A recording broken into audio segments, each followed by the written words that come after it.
Cosmos is big, incredibly, inconveniently, mind-stretching big. Not all parts were congruent or easily accessed. Three existent expanse never observed. Entire immense stretches humankind has yet to examine in any kind of detail. Places where the familiar does and never existed. And these regions roam organisms who know nothing of Earth and its birthlings. Self-centered people, entities with interests and demands of their own. They operate according to the laws unto themselves. Some are to Benjamin, while the others would brush aside the moral convention and need of human beings as early and thoughtfully as a person would flick of an ant of the table.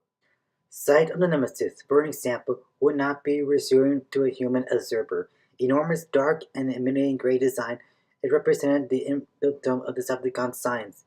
For all that, the black and gray metal and composite which it is constructed were not those of a warship, but of a transport. It carried representative in order to hand it dedicated itself of the total destruction of its enemies. The war in which they were engaged had gone for now for a millennia. That did not trouble those on board. Composed of ignorant, getting composed and powered by energies far longer lasting than those who give life to simple carbon-based life forms. They viewed themselves from an entirely different perspective. They did not find unusual war whose length would have appealed far shorter lived humans. The conflict would finally end only when the last of their adversaries had been eradicated. The bipedal shape that has sat in the command chair was sleek, powerful, and resembled nothing living on Earth.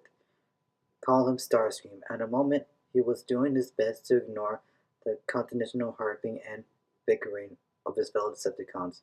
For now, the centuries didn't he care to think about they had soared the galaxy, searching for the Allspark for their long lost leader, Megatron. At least that was their stated objective.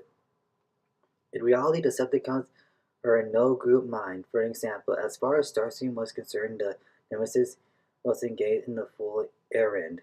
He was convinced that Megatron was long dead. There had not been a signal or a sign either from a worthwhile leader for thousands of years. His hope is what, given time, the others wouldn't come to realize that he, Starscream, was always had been more powerful than Megatron and should be acclaimed to their new superior.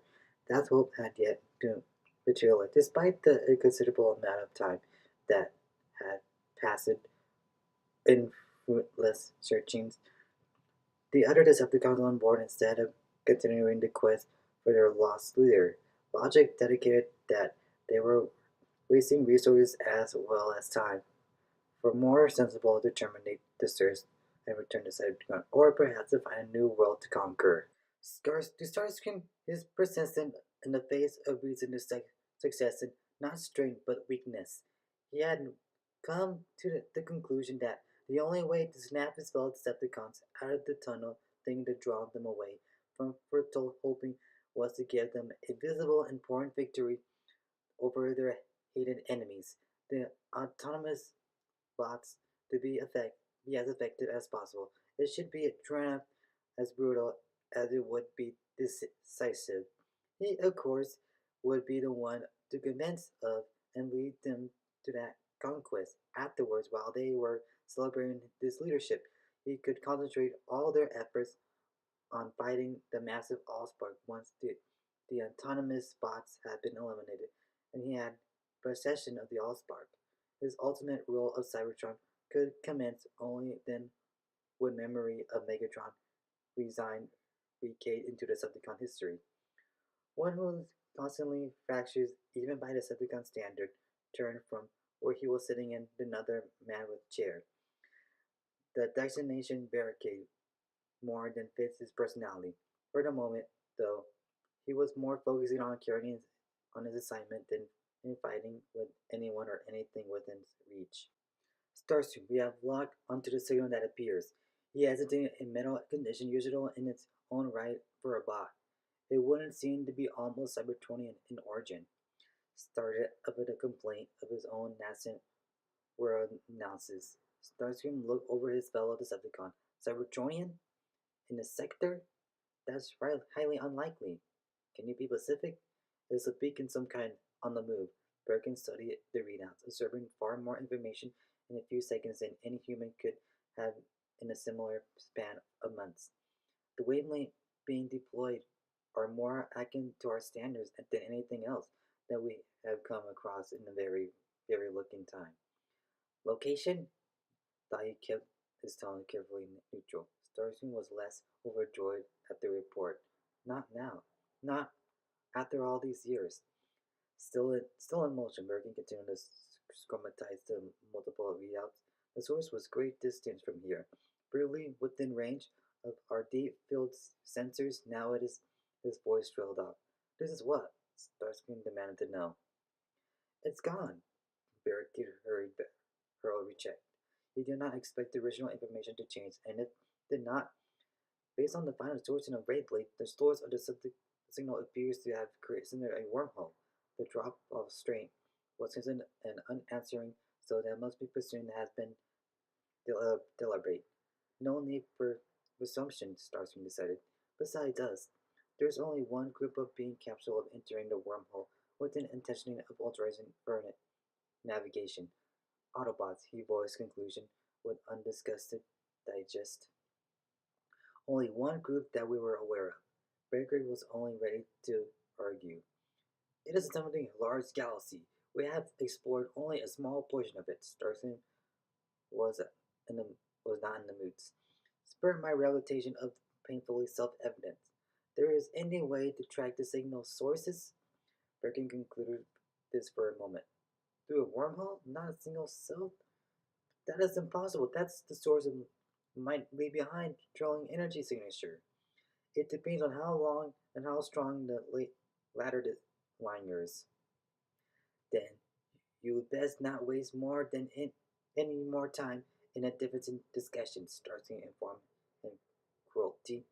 If it ties to the Autobots, we shall pursue and destroy. Too long have they invaded ultimate destruction. And what? Exclaimed the voice from behind when one called Blackout. Of our bidding search for the Allspark and Megatron, Starscream allowed himself in a moment of mimic amusement. Did you did you not hear what Barricade just pointed out? In a large galaxy, however, I always open the productive section.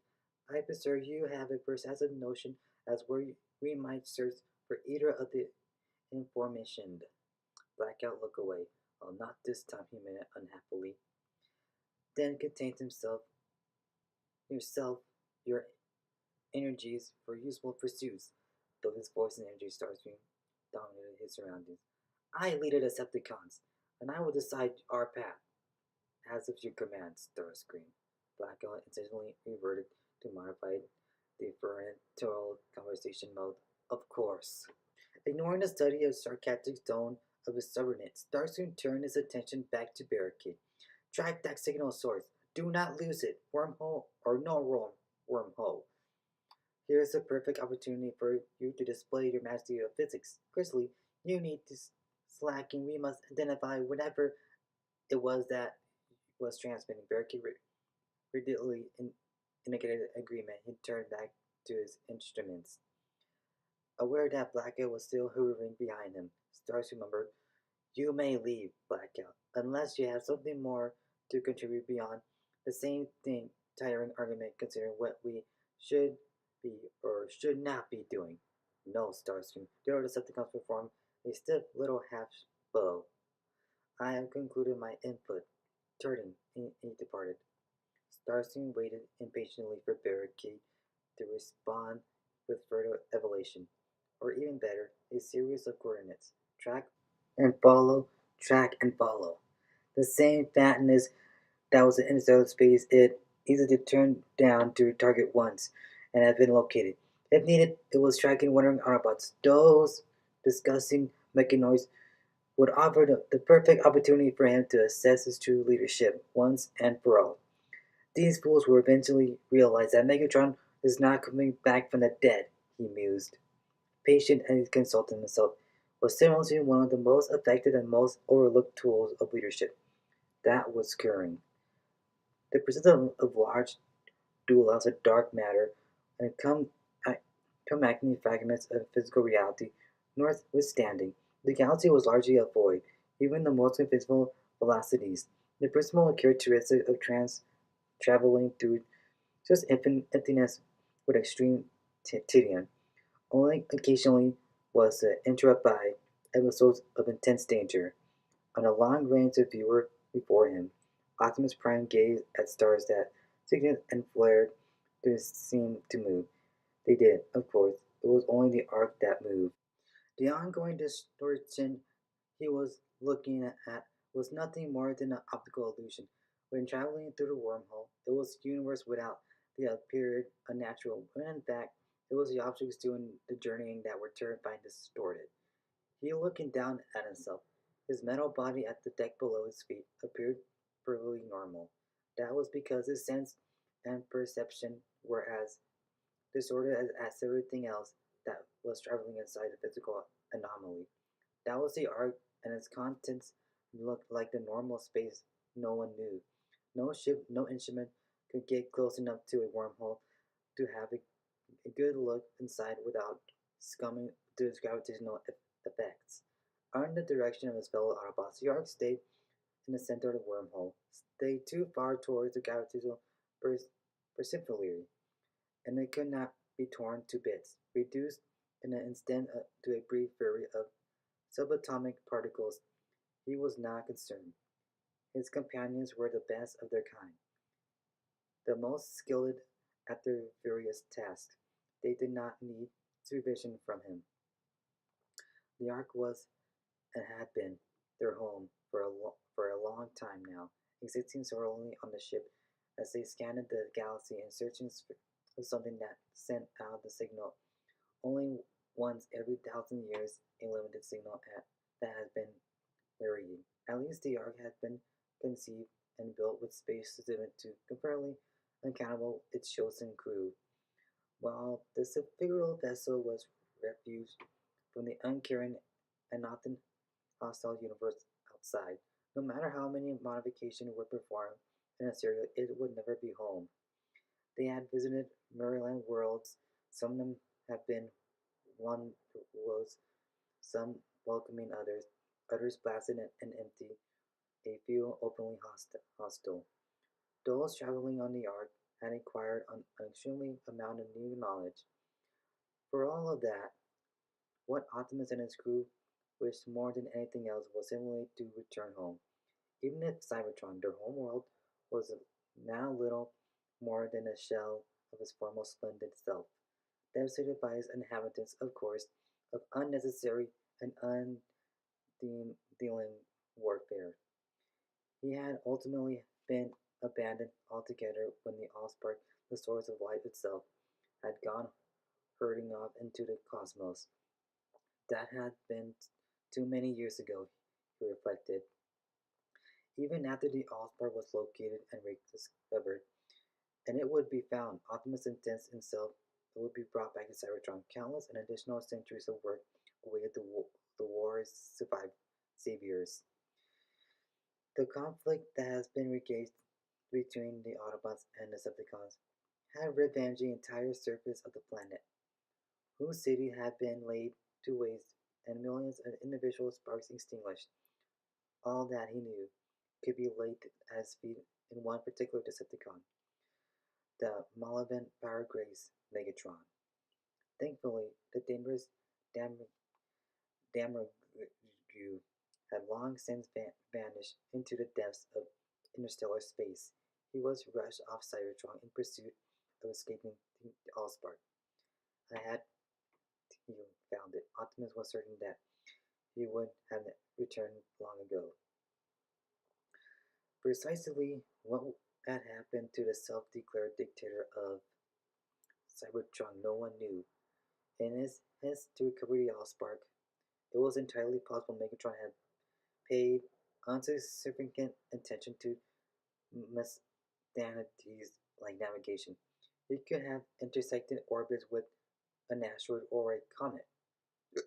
All things were possible. Maybe Atmos muttered, demanded the spot. He counted a life form even more evil and more powerful than he had been. It was big galaxy. Not even a scientist bot knew that lurked into deep cosmos or among the stars of the spiral arms. Despite Megatron continuing silence, Optimus remained wary of the seemingly interdimensional surge. A part of him was more than ready to admit that Cybertron's most dangerous Denseman was the most likely dead. The burden of the being prime, the responsibility of overseeing all the Autobots combined to weigh heavily on him. But now was not the time for mistakes, especially not when there was a vague possibility they might be close.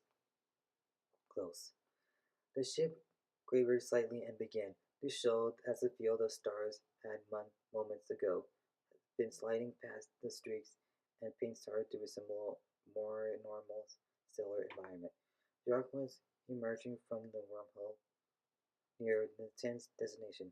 The closer the stars, from which faint, distinct signals speeding across the reaches of deep space, might be an echo from a long ago call of Phineas Osborn. It was certainly more convincing indicator than any they had detected thus far. Searching the entire star cluster, even a small one, even at the speed they could travel, was a time-consuming process. He chose to hold out hope that the signal they were currently tracing might mean the conclusion of their journey rather than merely another dead end. Ironhide, Jazz, Bumblebee. Optimus looked unclear lenses of each of his associates and he named them. Once we fully cleared the gravitational effect of the wormhole, we will leave the ship on the edge of the star cluster. You three will depart with me. We will then split up and scan the cluster one coordinate at a time. Ratchet, I want you to remain with the ship and continue to monitor the echoes of that signal. As you agree, Optimus, Ratchet rumbled, the leader of the agreeable additional discussion. But none of these colleges volunteered any objection of the plan. With nothing more to be said, they headed for the way located at the base of the arc. They would transform their cometary protoforms and begin the process sorting the indicated quadrants of the source of the insertable signal. Cybertron, he thought, as he would lead the others downward through the third group ship. By now, it was little more than a memory. With luck and perseverance, enormous amount of effort, hard work, and mind. One day again, something else, something more, a blaze of life and study and awareness, something that again belonged to those who had involved and developed on its once beginning welcoming service. Even a sentient machine can get homesick. On the far side of the sun, Ghost One achieved some kind of heritino throughout the directly possible. Exploring the star's surface, a solar flare reached outward in the muscle vessel that had hurriedly shot on past, giving an immense gravity boost. The Ghost One continued to accelerate beyond the bounds of the intolerable, and then after faster still, faster than even than had been predicted. While it represented an extraordinary achievement for all humankind, that particular development, Walker realized wasn't good. Something was not right. They had only achieved the hope for a goal, but exceeded. Kicking one car up to a console of 100 miles an hour might also be considered by some of the great accomplishments unless the real one happens to be testing it on dead end at the cliff. And there was something else, another development he could detect without having to check readouts for confirmation. Though the post he could not see the light from the distant star began to blur and to blend, as though the universe around them were somehow being stretched like a rubber band. Stars should be pinpoints or dots of brilliant light, not longitude streaks. What the hell? Captain, we did exceeded all predicting Maximus. As frightening as we were Clarkson's words, even more unsettling was the fact that unusually prolific engineer had realized his voice. This, he made one more disbelieving check on the instrumentation. This rate of acceleration is unsustainable. The ship will tear itself apart. Jake, is that it? Holding together. Walker was amazed at his own self-control. He stared hard at the co-pilot. Thompson's fingers were dancing over the main console, trying to make sense of the possible. He was ultimately focused on his job. Looked on and effortlessly as if someone had thrown a switch on his brain. Fine for work, but said for internal communication. Clarkson wasn't the only one who could raise his voice. Jake! Walker growled loudly. I needed the structural analysis stat. Inconveniently, the ship chose the moment to give a certain unpleasant shudder.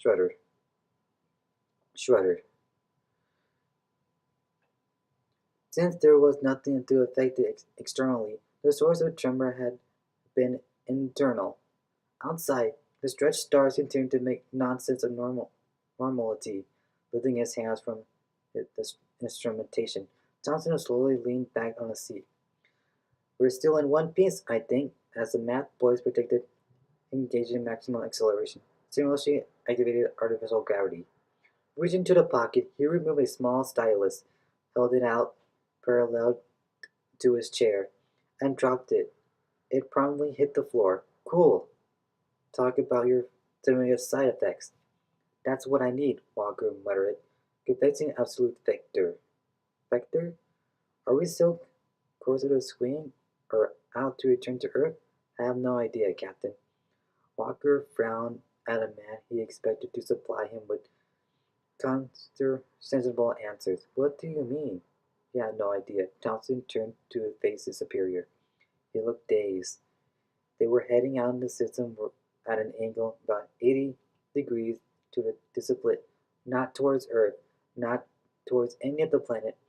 No way were we going to be able to slingshot around Jupiter the way it was planned for to return home. Walker struggled to digest this. I made about as much sense as a fractured star field visible outside the ship. That he replied slowly and carefully. Doesn't make any sense. Then a humorless smile grazed the co-pilot's face. Excellent. We're in full agreement. Walker resisted to argue smack his seconds in command hard across his mouth. Thompson was not being hysterical, just incomprehensible. Okay, okay, he repeated, as much to calm himself as any of his stunned crew. We were not on Victor. If we were not heading home, then we were headed, and why are we heading whatever way that is? Thompson inferentially just shrugged. No idea. What do you mean, you got no idea? Maria shouted of an unword opposing. We are indiscriminately heading somewhere. Do the map. I'm afraid that won't suffice. Everyone looked at Navarre's directions. In deep voice he was strangely calming of a light current situation, like a father reading a bedtime story to a child. You see, according to an instrument readings, we are presumably in a state where theory takes precedence over knowledge. He gestured forward, out of the point, none of the distortion of the visible spectrum. Whatever we are readingless of where we are heading. We were no longer in normal space. Additionally, he added the weight on an afterthought. Our astrogation instruments lost sight of the sun about 5 minutes ago. I don't consider that an accident, Walker snapped it. If you have any idea what happened to us, Mike, don't keep it to yourself, though. He was developing an intense dislike for a way the conversation was evolving. Walker was no choice but to continue it. For as long as they stayed in one piece anyway, they were going to die. It would mitigate their demise at least a little if they know why. We are traveling under the influence and have fallen into the gravity well of unprecedented dimensions. Abby explained. Under the weight of the ghost, we'll continue to accelerate until we either become apart or he broke off, his attention focused forward. Oh, Walker prompted him. Brace yourself, brace yourself, Avery murmured, his voice still remarkably calm. I salute that the or is it about to eventuate? What's the or? Thompson glared at the scientist. The notion of being torn apart while trying to despite rattle doesn't appeal much to me. That, raising an arm. Avery pointed forward. Everyone had been watching him. Now they turned back to face the main port. Beyond the blackness of the hint's color had vanished. The cosmos shifted entirely into the great gradation of white and black. Immediately in front of them, growing larger and more massive by the seconds, was a swirling nexus of indescribable radiance. "What in the god name is that?" Walkers heard himself whispering. "I think it might just be a wormhole," Avery exclaimed. "Which means we're dead. We, the ship, everything. We could be crushed down to little tiny subatomic particles, floating back to the chair." Mia studied the approaching catalysm with sudden recognition, born of the complete absence of alternatives. "Well, I learned a lot of them short time. A pity we won't be able to pass along back to Earth. Así la vida. Y la muerte." She looked around furtively. Idly, Walker wondered how fast they were traveling as they approached the event horizon. Faster than any human-built device had ever traveled before. Certainly, faster than any human had ever traveled before. Every science, everything else, has moving at an incredible speed. With luck, death would arrive just as fast. He intended to keep his eyes open and maintain consciousness for far as long as possible. Who knew that last second wonder he might see? Gravity, however, had other ideas. "I hope that when the end comes, it's not cold," he thought. He spent far too long in the Arctic training and preparing. He is too sick of cold. He thought briefly of home. Then consciousness fleed and he blacked it out.